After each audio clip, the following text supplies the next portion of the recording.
This is Attic Records. Behind this deceptively small storefront awaits one of the greatest record stores I've ever been to.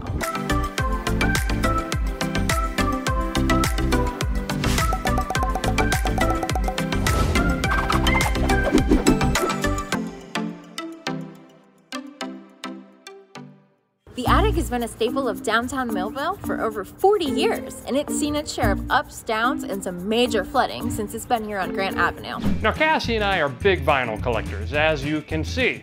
And as we start to hit the road more and more in this series, we'll probably be stopping at more than a few record shops.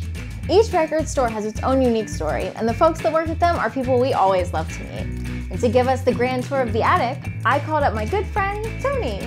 Hello, how's it going? Come in. Tony agreed to give Ryan and I a special after-hours tour of Attic Records, including some behind-the-scenes areas that are gonna blow your mind. Okay, Tony, so before we start, let's get a little music.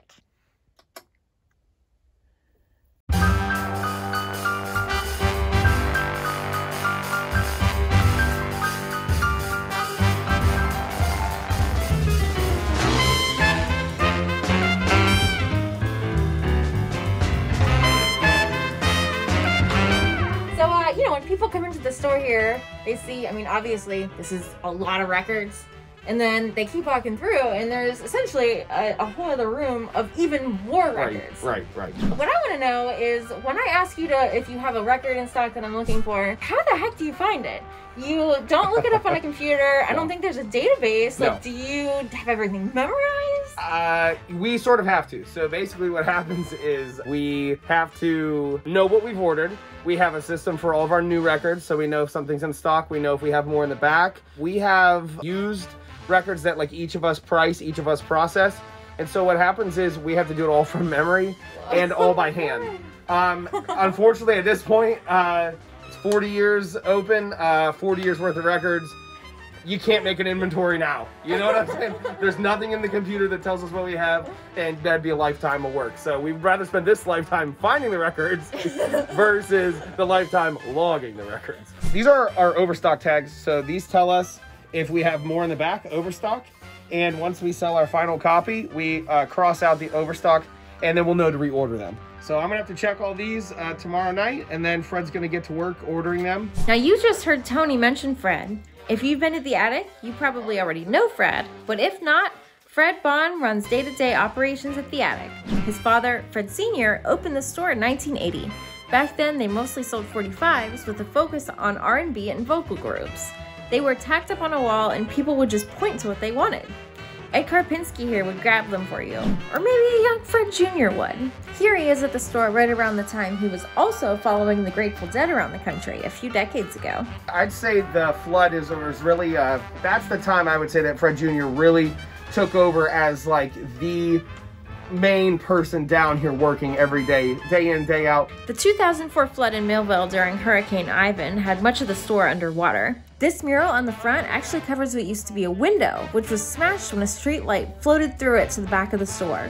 They lost a massive amount of their record stock, but Fred Jr. stepped up, determined to make his father's store survive. He made this his life's goal to improve the store. You know, he took it way above and beyond. And the record shop that Fred Jr. has put together since the flood is vast. And when you visit for the first time, it might all be a little overwhelming. So when somebody comes here for the first time, like, what's a good plan of attack to see the store? You know, which section should they check out first? Yeah, that's a good question. What I would recommend here and anywhere else is find out if they have a used new arrival section. Here is ours, and you get a mixed bag here. There's a variety. This is stuff that we just bought in a collection that's new and notable, and this is a good place to start. And then after this section, I'd recommend to just kind of go over to our main album store. This section here is the general alphabet, I call it. You're gonna have anything from indie rock, southern rock, pop. Moving this way, there's jazz right here. This is a big section that sells a lot of records. Jazz is pretty hot right now, so we have a nice alphabet here. This is the end of the jazz alphabet. Now we have a few other sections like oldies, rock and roll. Next, there's the funk, soul, R&B, and disco wall. The Temptations, the Supremes, Michael Jackson, Whitney Houston. It's also gonna have things like Beyonce, Rihanna, Ariana Grande, transitioning back to here, we have the country records, bluegrass and banjo, and we also have folk back here as well. We have hip hop, old school stuff, plus like the newest releases. They're out here in hip hop, and there's a reggae section here. And one of our big draws is the punk and metal section. It's the truest of the true, where the people just want heavy, hardcore music. A lot of stores can't get this much stock because they don't have this much space just for metal and punk. Yeah. So that's one of our main things is we thought, let's make the space and let's fill it. And let's get anything that anybody ever asks for. So as a regular customer, that's what you have to dig through. But I wanted to know if there were any other shoppable parts of the store. And I told you this was going to blow your mind. So are there any other sections in the store that we haven't seen? Yes. One notable omission would be our classical and our opera section, which is actually downstairs. So if you know to ask, you can come down. Oh. So I'll take you guys down right now. Do you need a password?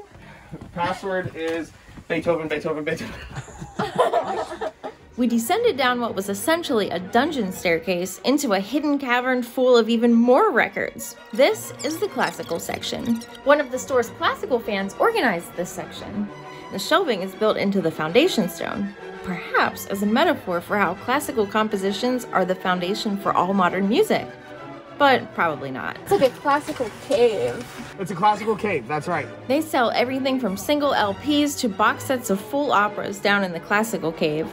Tony says, like the metal section, this is tailored for a very specific kind of customer, but they have plenty of them. So when they ask to come down with classical, I set them loose, and I just tell them to remind me that they're here so I don't turn off the lights on them at the end of the night. But that's not all that's down here. This is also where they keep their overstock of used records. And just how many records are down here?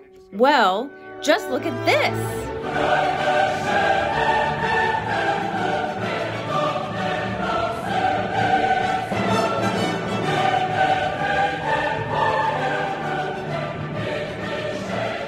And that is just one aisle of many. Now, Tony wants to stress, the overstock is not shoppable. Everything other than the classical records down here are just in storage. All the best stuff is handpicked and upstairs. And in these boxes are also overstock, and they've been organized just with a vague letter. Anything that starts with S could be in there. We were just in awe at the fact that the floor level of the store that the normal customers get to see is just the tip of the iceberg of how many records the attic has on hand. And we were beginning to realize why they hadn't taken the time to put them all in a database yet. And if you think those aisles Tony just showed us were a lot, just wait until you see the second basement. Yes, the second basement. It's not as scary. No.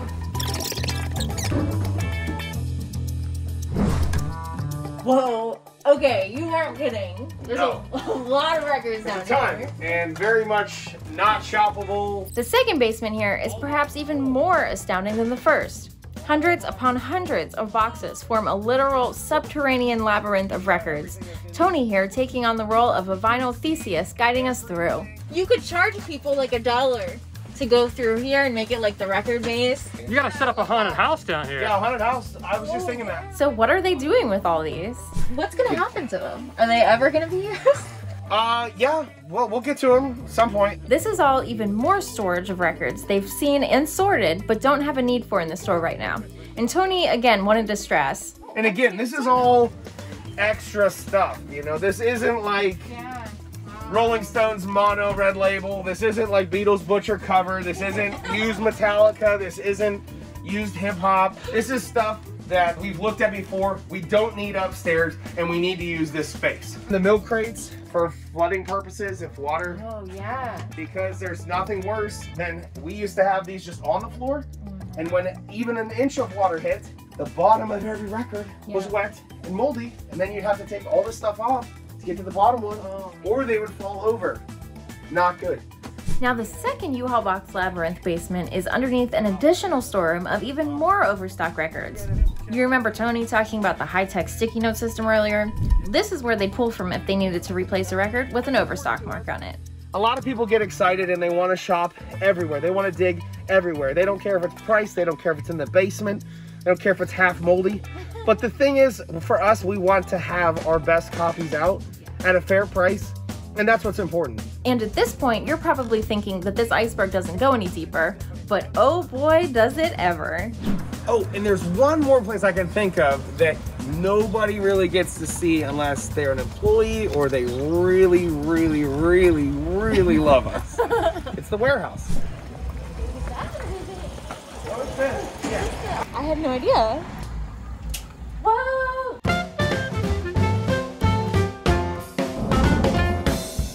That's right, there's a whole second building across the street full of 45s. It used to be a shoe store, Michael's Shoes, but now? This is one giant alphabet, they're all 45s. If you're looking for a record and we don't have it across the street, my job is to come over here, climb up a ladder, make sure you get the cleanest copy we have, and make sure I bring back a couple for the store so that it doesn't happen again the next day. Another room back here. There's another room? A lot of the records back here are things they didn't need at the store years ago. Nothing collectible or valuable, but sometimes an album sees a resurgence in popularity, and when it does, We didn't need it then, put it in a box, send it over here. And next thing you know, I'm fishing around over here trying to find a record that everybody's been looking for. okay, so that is finally all the records at the Attic. And we realize this is all what makes their in-store selection so amazing, because the shoppable stock is still huge and there's absolutely no filler. All the filler and overstock occupies a basement, another basement, and a side room, and a whole other building, and an anteroom inside that building. And it's people like Fred, Tony, and the other music lovers who tend to this store's gargantuan collection of albums that this store owes its worldwide fame to. Because they're constantly putting in the work, sifting through all of this, making sure only the best of the best is what customers will be digging through. And now, just one more thing, because you can't talk about a great indie record store without mentioning Record Store Day. So Record Store Day is an event that started in 2007 to help spread the word about great independent record stores all across the country. And what they do is they create all of these special exclusive releases on vinyl that they put out all at the same time on Record Store Day. And we love going to the Attic on Record Store Day because they get so many of these exclusive pressings in. Yep, any record that you're looking for, the Attic's gonna have it in stock on Record Store Day. This is Record Store Day, and as expected, the Attic was hopping. Customers lined up in the morning outside the store hours before it opened, just to get first dibs at the fresh crop of exclusive vinyl within the walls of Pittsburgh's Vinyl Haven. And as you can see, even as the day went on, the place was still packed to the brim with crate diggers, hoping to score some awesome new records. I talked to some guys who found everything they came in for. My favorite, New Job Ace. 2 Smokey Robinson and Miracles records. 2 Steely Dan records that were for Record Store Day. They have a Biggest lot. range, I think. Yeah, I think a friend of ours like showed it to us for the first time, and we've gone to a bunch of different places. This is great because it has everything, yeah. It's really quite fascinating. A physical analog audio format that was once on the brink of extinction is now the hottest item on the market, with people young and old building their own record collections. Got what I came in for? Grateful Dead live in Paris, 1972. Great show. And we love seeing shops like the Attic thrive as the craze shows no signs of slowing down. So there you have it, the Attic. Thanks again, Tony, for the grand tour. And I hope that you'll be seeing some of our viewers soon when they make just a quick detour down to Moo Moo to come and see one of the greatest record shops in the world.